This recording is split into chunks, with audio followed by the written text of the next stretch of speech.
Millionaire. Don't say it too loud now. It's always watching. Well, thank you, though, for that warm introduction. As you stated, my name is Abraham Carpenter Jr. I'm the managing partner for Carpenter's Produce, located in Grady, Arkansas. We grow about 1,200 acres of vegetables, ship them all over the United States. We've been in business for about 50 years. My mom and dad, they started the business a long time ago. My mom actually got my dad pretty interested in vegetables. He was working at a lumber company back many years ago, and she grew 1 acre of produce. She made more money off of that 1 acre of produce than he made all year on his job at the lumber mill. He said, "Forget this, I'm going into vegetables." So that's the way we initially started and went into it full time. We first started with 5 acres and went to 20 acres, then went to 80 acres, and then went to 500 acres. And from there, it just expanded to 1,200 acres. But, you know, being in business for yourself, it can be very rewarding. It can be very challenging also. I know that Senator Steele, my best friend, he pointed out a few things that he wanted me to kind of touch on, mostly the creative problem solving, teamwork, and work ethics. And I will cover those things. But my advice to anyone that's trying to go into business for yourself, the first thing you really need to do is get you a great business plan. And the people you're working with now, and I think UALR and other different universities have different people who can help you to put a great business plan together, because you're going to have it. Another thing that you're going to need is identify your financing. You're going to need adequate financing when you're going into business. And you want to have someone that will stick with you through the good and the bad times, because I'll be honest with you, if you're in business for yourself, there will be good and bad times. You just try to make sure that there are more good times than there are bad times. One company that I've dealt with for a very long time, I found a very good company to deal with, and I had developed a very long-standing relationship with them. It's Arkansas Capital Corporation, right across the street over here. They work with people trying to get into business, and they do great financing for anybody who's trying to start a successful business or trying to start a business if you have a great business plan. I've seen them work with a lot of people. And they even work with my family and I, even when things weren't great. You know, by us being in business 50 years, starting off initially, it was kind of rough. And I'll be honest, I probably created some of my problems, because I've always been the kind of fellow I put the cart before the horse. I like to live and good and do good, probably before I even make it to the point of where I should. But somehow or another, God always showed me great favor. And He always made it happen for me. Never had to, been in business 50 years, never had to file for bankruptcy. Had some difficult times, but we always overcame. You know, and that goes back to the togetherness and the work ethic of the family. You know, that's been our foundation. That and the favor of God, that's certainly been our foundation. Another thing that you're going to have to identify if you're going into business is your market. You have to have a market for whatever product you're trying to push, whether it's products or services. I always say that if you can develop a good business and using your service, your expertise, that's a great thing to have. And that way you don't have any inventory. You know, if you can offer yourself and sell yourself, it's always better than, I would say, having products for sale. But the majority of the people are always going to have to offer certain products for sale. And when you do that, you want to make sure that whatever products you offer are those that are going to be in high demand for a very long time. And you will figure that out, and you will know that by watching the markets and by creating that certain market for that certain product. I grow vegetables, and it's a perishable product.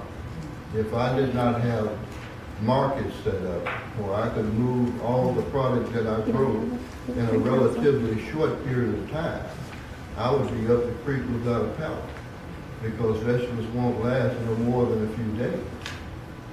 But we've been blessed enough to, and I handled all of the marketing for my family, you know. I started managing the family business when I was 12 years old. I was doing all the tax returns and everything at 12 years old. My mom and dad, they didn't have a whole lot of education, but they had a PhD in common sense. And they knew how to keep a family together.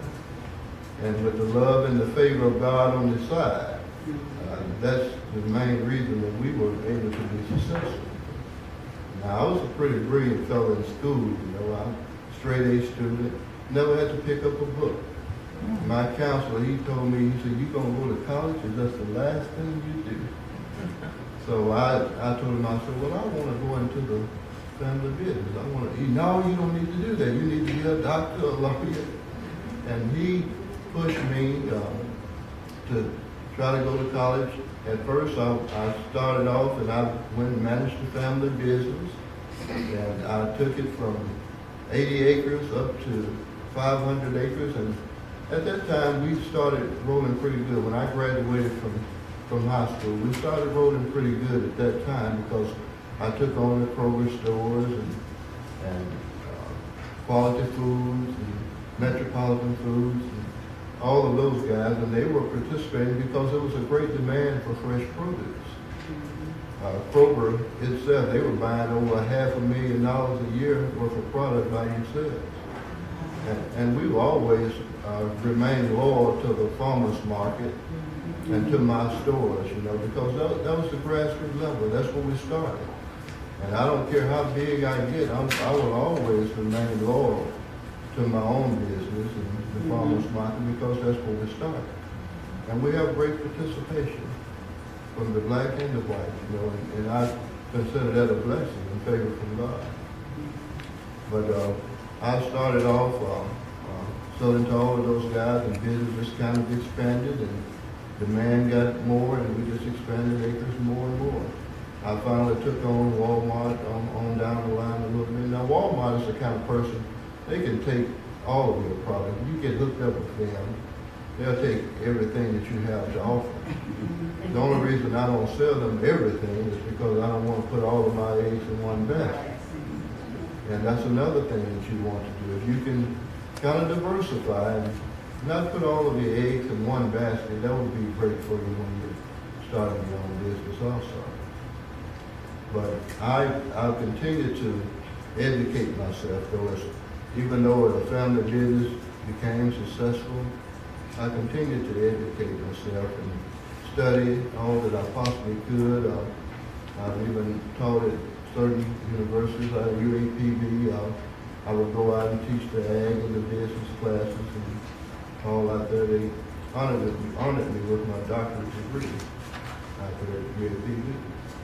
So things have been good for us over the years. I'm grateful. We've had many blessings and favor from God. And that's just no other way to put it. You know, sometimes certain people don't like when you talk about God a whole lot, and because that's just their belief. But you know, whenever I talk to a particular group, I tell them, you know, I don't know what your belief is, but you're going to hear it today, though. Because I have to give credit where credit is due. You know, I promised him that. I promised him that he would bless me, I would be a blessing to others, and I would continue to give him the praise. So I have to do that. Another thing that you want to make sure that you consider when you're going into your business is try to keep your initial production costs as low as possible. Try to keep them as low as possible.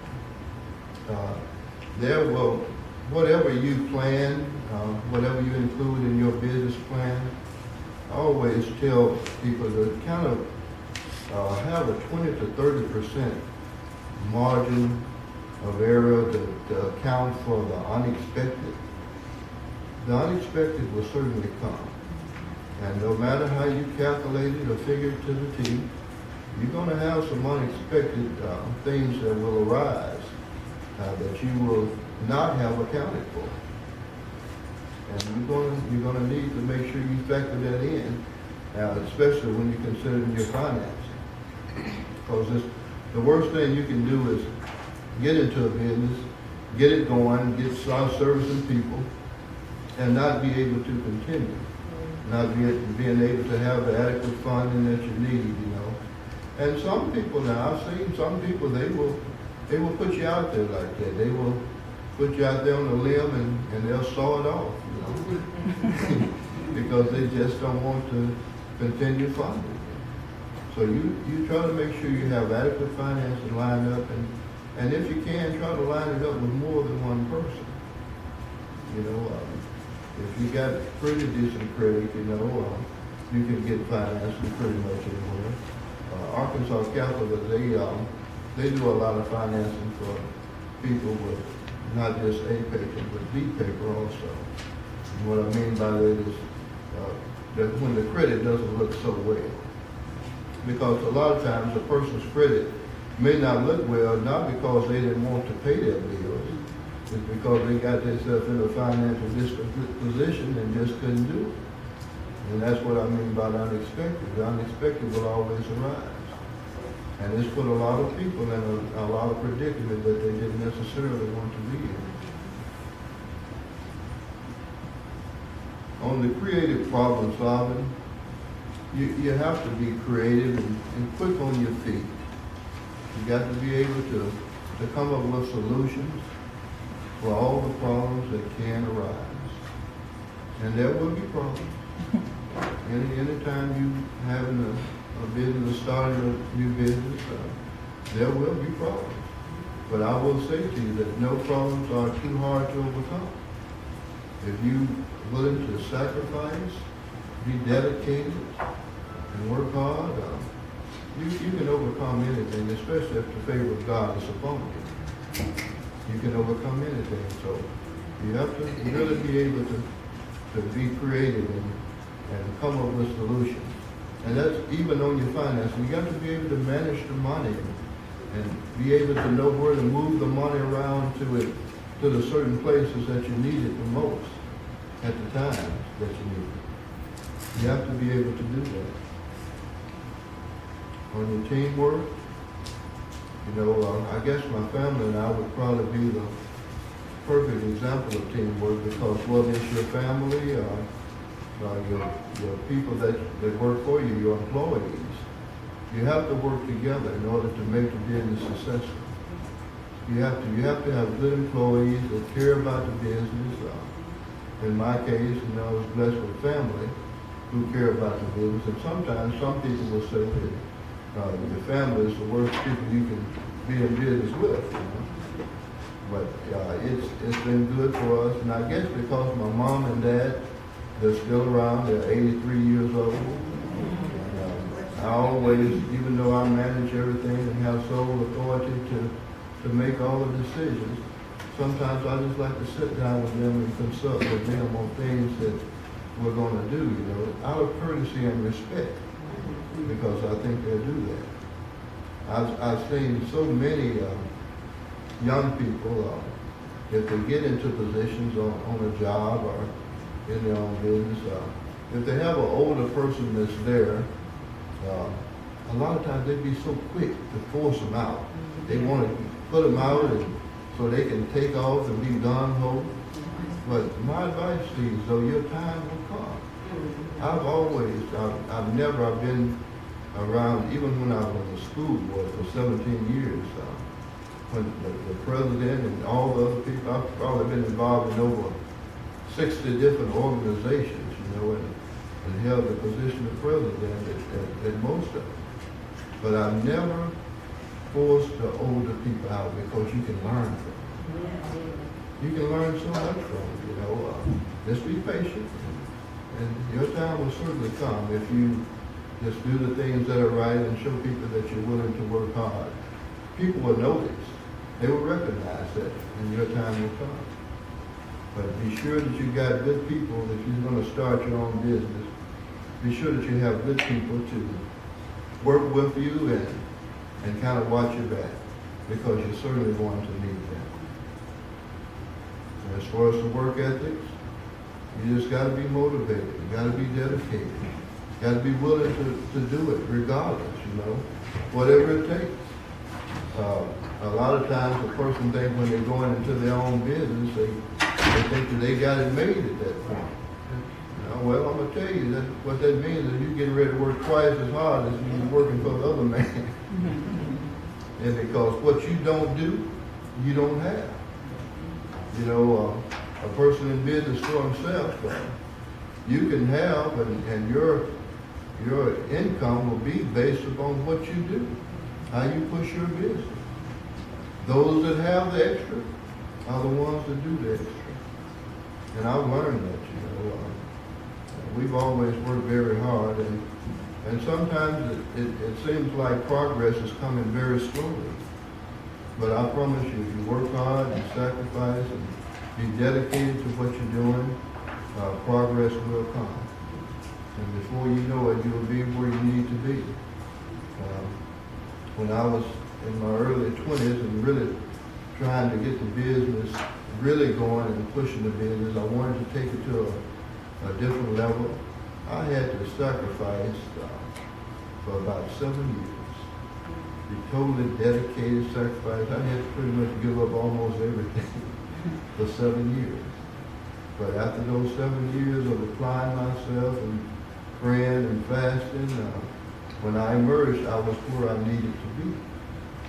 I was where I needed to be. But it took that 7 years of sacrifice and dedication to make it happen. So any of you, I'm telling you, you can do anything that you want to do. You just got to be willing to push for it. Make the right decisions. Everything that we do in life, all that we accomplish in life, is based upon the decisions that we make. You know, you have to be careful about the people that you have in your business. You have to even be careful about the people that you have in your life. The wrong person in your life might cause your business to fail. So you have to be careful about the decisions that you make. And I've learned that if you stay prayerful, God will help enable you to make the right decisions. He certainly will. And I don't want to take up all of the time, so at this particular point, I will open it up to questions for those who may have some. Yes, sir. My name is Gary Harris. I have followed you, you and your family. Yes, sir. I commend you for Christianity and your family. Yes, sir. Yes, sir. I admire your aspiration. But I wanted to know how did you and your family market the Martin Luther King area? Oh, the Martin Luther King area? Yes. We started over there 30-something years ago. Now, we were selling out of the back of a pickup truck. And you may remember that year if you've been around Little Rock for a very long time. We started selling greens out of the back of the truck, and we started selling where the old Macintosh restaurant was. Yeah, I know you remember. You know this girl. Right across the street from my house. Exactly. But that's how we started, and then they were buying the whole pickup load, so we went and got a Bob truck. And they started buying the whole Bob truck every day. So we went and got an 18-wheeler. Started bringing an 18-wheeler up there every day. When they started buying a whole 18-wheeler load of greens, I told my dad, I said, it's time to buy this place and open and put a store up here. So that's what we did. Oh, okay. We eventually just kind of grew into it because the demand was there. The